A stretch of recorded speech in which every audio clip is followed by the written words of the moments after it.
tadi dulu nggak begini tadi.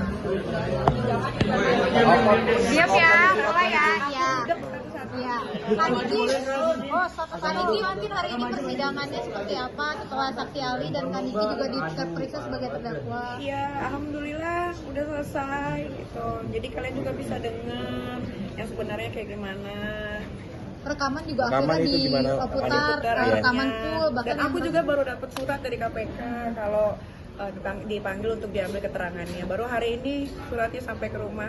Siap untuk bersaksi di KPK. Kapan akan mendatangi KPK? Biasanya karena kalau lagi ditahan, biasanya orangnya ke rutan. Tapi siap nggak untuk diperiksa? Siap dong, iya. Tadi juga menangis mengingat besok anak ulang tahun ya? Iya, aku kalau ngomongin anak aku melo gitu karena udah lama kan nggak tidur bareng, nggak jalan-jalan. Kebetulan besok ulang tahun, ya gitu. Aska, anak yang kedua atau yang ketiga? Yang kedua, yang ulang tahun. Aska. Ada yang mau disampaikan lagi? Ya nggak ada, cuma bilang Aska selamat ulang tahun. Nanti kita sama-sama lagi sebentar lagi dikit lagi. Udah nyiapin kado mungkin kan? Aska lagi di Singapura lagi karena kan dia nilainya 100 terus, jadi dia minta hadiah, ya sudah ke Singapura. Biasanya momen apa sih kalau lagi merayakan ulang tahun bersama? Jalan-jalan kan, seperti yang kalian tahu, setiap anak ulang tahun pasti kita keluar negeri. Cuma sekarang nggak bisa keluar negeri. Ya terserah aja, jaksa mau nuntut berapa aja, 100 tahun, 1 window, terserah dia. Ya. Yang penting jaksa puas, ya. Apa? Tadi Anda merasa ada sebuah kesan yang untuk menggerakkan secara tidak langsung. Apa sih pertanyaannya, aku nggak ngerti. Ya memang dari awal aku ditahan memang udah diatur sedemikian rupa. Mana ada orang ditersangkain kurang dari waktu 1 bulan. Aku aja ngelaporin orang 7 sampai 8 bulan baru jalan normalnya. Ya. Tapi melihat ini nggak apa-apa gitu kan? Ya nggak apa-apa, kita ikutin aja permainannya dari JPU kayak gimana ya kan. Semangat Kak. Jangan sampai Doain cepet selesai, nanti bawa traktir semua. Jahat yang mulia. ya. Perasaan saya nggak habis pikir kenapa saya bisa ditahan dan menjadi terdakwa dengan tuduhan pemerasan, apalagi ditambah pasal TPPU yang saya tidak pernah mencuci uang atau menyembunyikan harta siapapun. Saya menerima uang itu betul-betul untuk pekerjaan.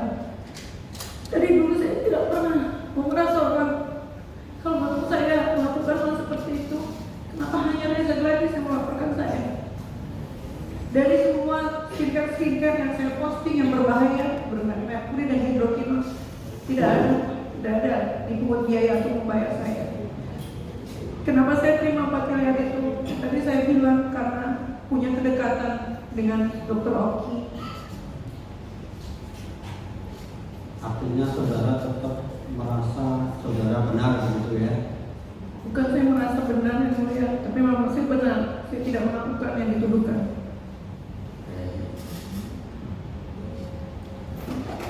Saudara sebelumnya pernah ada kasus hukum?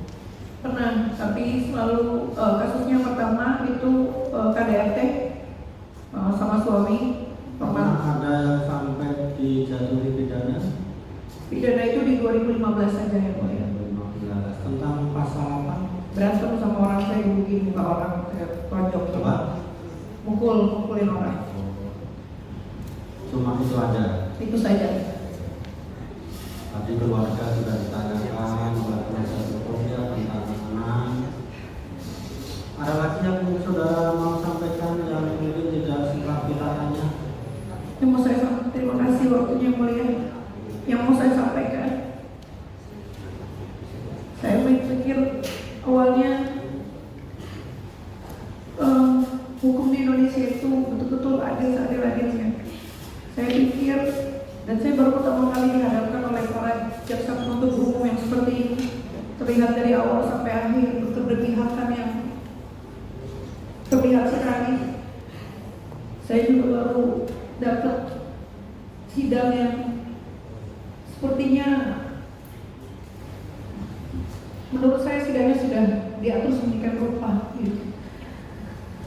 Karena proses yang saya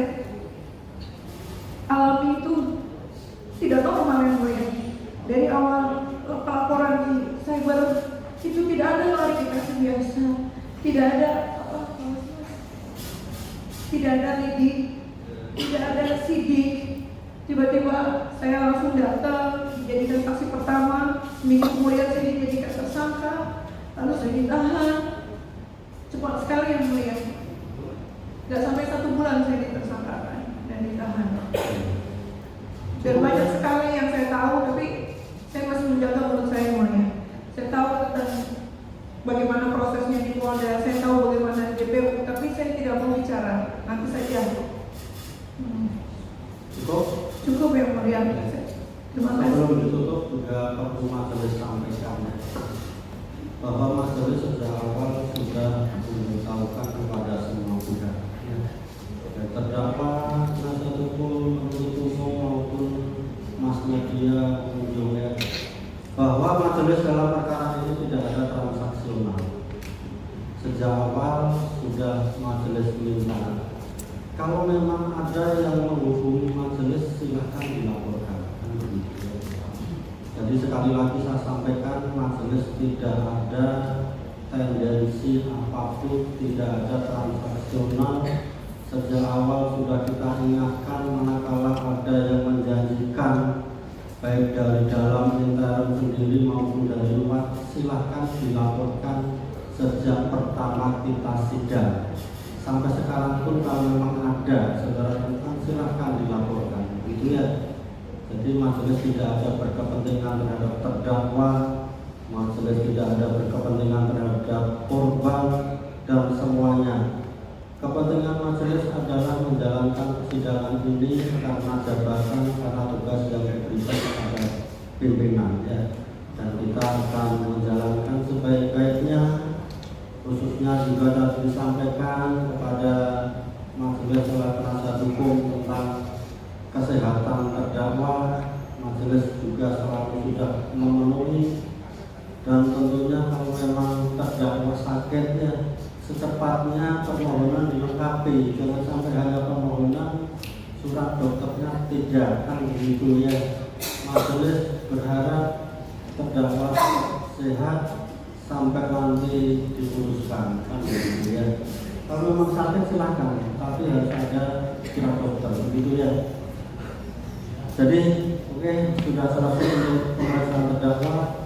Tentunya sesuai jadwal kita tunda hari Kamis depan untuk tuntutan, dan mudah-mudahan saudara jaksa bisa lancar dimudahkan dalam usul tuntutan sehingga tidak tuntut, dan nanti juga pada penasihat hukum dimudahkan dilancarkan dalam menyusun pledoi, itu ya. Jadi terdakwa dalam